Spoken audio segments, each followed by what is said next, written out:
You wake up and the first thing you do is reach for your phone. The screen glows in the dark of your bedroom, a cold blue rectangle that promises you the entire world in a flick of your thumb. You scroll through notifications, news headlines, and the curated lives of people you barely know. You tell yourself you are just catching up on the day. You tell yourself you are just staying informed. But the real answer is far stranger than that. Your brain is actually hunting for a ghost. Deep inside your skull, there is a mechanism that has not changed in 50,000 years. It is a biological relic from a time when the world was silent, dangerous, and vastly unknown. You might think your addiction to the digital glow is a modern failing of willpower, but it is actually an ancient hunting instinct. When you wake up and grab your phone, you are not looking for information. You are scanning the horizon for predators. You are checking the perimeter of your camp for threats. You are doing exactly what your ancestors did when they sat up in the tall grass to see if a lion was stalking the pride. Think about the physical sensation of that first scroll. Your heart rate quickens just a fraction. Your pupils dilate. You are hypervigilant, scanning for anomalies in the feed. You are looking for a shift in the status quo. If your ancestors failed to scan the horizon, they did not survive the night. If you fail to scan your digital horizon, you feel a vague, gnawing anxiety that something is wrong.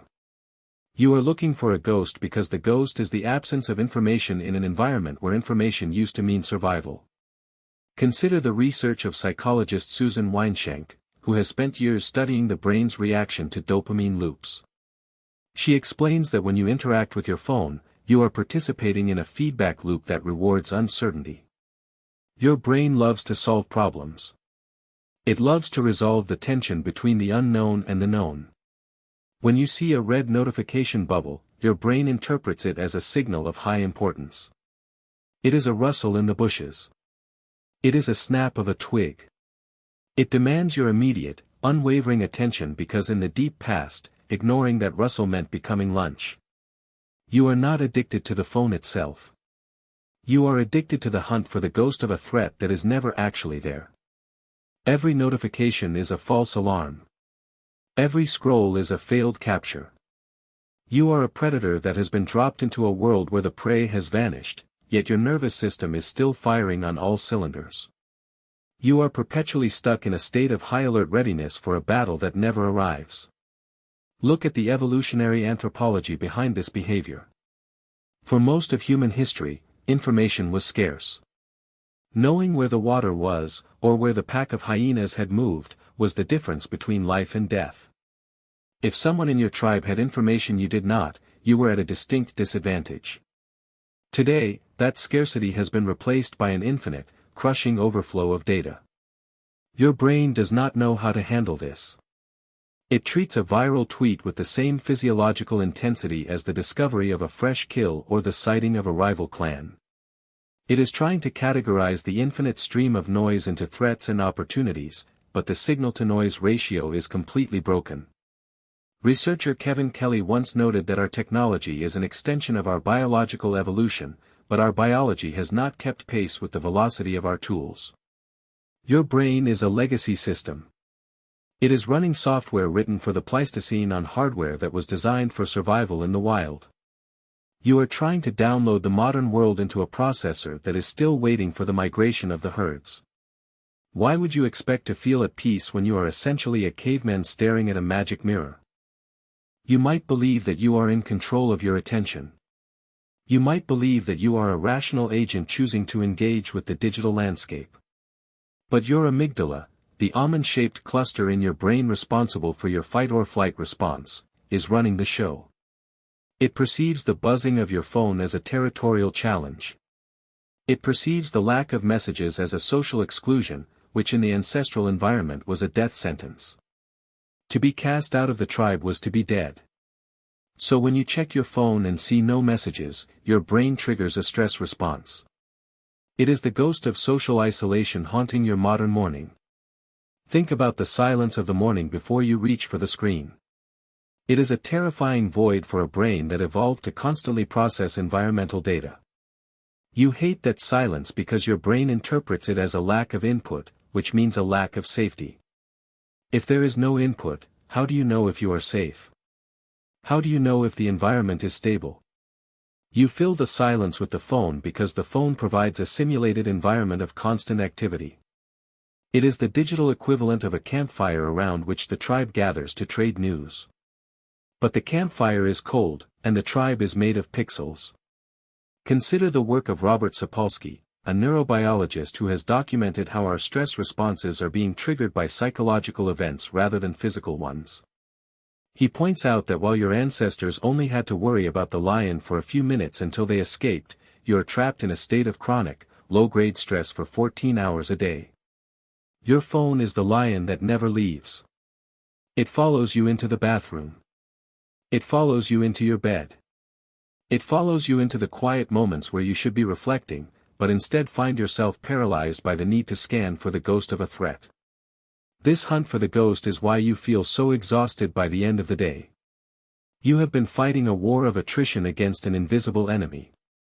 You have been scanning the horizon for a predator that does not exist, and every time you find nothing, your brain simply resets and starts the process again. You are burning through your glucose and your cortisol levels are spiking and falling in a rhythm that would have exhausted your ancestors in a week. You are not tired because you did too much work. You are tired because you have been hypervigilant for a threat that never shows up. The twist is this: the ghost you are hunting is actually yourself. You are looking for a version of yourself that is safe, informed, and connected. You are searching for evidence that your existence matters in the great, vast, and silent digital landscape. You are checking your phone to see if you have left a mark on the world, or if the world has left a mark on you. You are looking for validation because your brain still believes that if you are not being perceived by the tribe, you are not really there. You are hunting for the ghost of your own relevance. Think about the last time you left your phone in another room for an entire hour. Did you feel a strange itch in your palms? Did you feel a sense of mild panic, a feeling that you were disconnected from the umbilical cord of reality? That is the feeling of the ancestral brain realizing it is alone in the woods without its tools. It is a primal fear of the dark. You are afraid that if you stop looking at the screen, the world will cease to exist. You are afraid that if you are not connected, you are invisible. This is the modern tragedy of human evolution. We have built a world that provides us with everything we ever wanted, yet it has left our nervous systems in a state of perpetual, unresolved tension. We are masters of the planet, yet we are slaves to the ghost of a threat that we ourselves created. We have the sum total of human knowledge in our pockets, yet we use it to scan for the same petty social signals we were scanning for 30,000 years ago. We have evolved beyond the reach of the lion, but we have not evolved beyond the reach of our own primal need to hunt for signs of danger. You look at your phone and you see emails and texts and social media updates. You see the surface level of your digital life. But beneath that, your brain is doing something much older. It is performing a ritual of survival that has become obsolete. It is performing a dance of vigilance for an audience of ghosts. Every time you unlock that screen, you are stepping back into the tall grass. You are peering out into the darkness, hoping to see the fire of your tribe, but finding only the cold, blue flicker of an empty field. You will do it again tomorrow. You will wake up and reach for the glass, and your brain will begin the scan. You will look for the threat, for the news, for the validation, for the ghost. You will tell yourself it is just information. You will tell yourself it is just the morning routine. But now you know the truth behind the movement of your hand. You are a hunter from the deep past, lost in the bright, busy, and empty corridors of the future, still searching for a signal that the world is safe. The ghost is not in the phone. The ghost is the evolutionary echo of who you once were, trying to survive in a world that no longer requires you to look over your shoulder. You check your phone the second you wake up because you are still waiting for the dawn to tell you that you survived the night, but the real answer is far stranger than that: you are the only one left in the camp, and the horizon has been empty all along.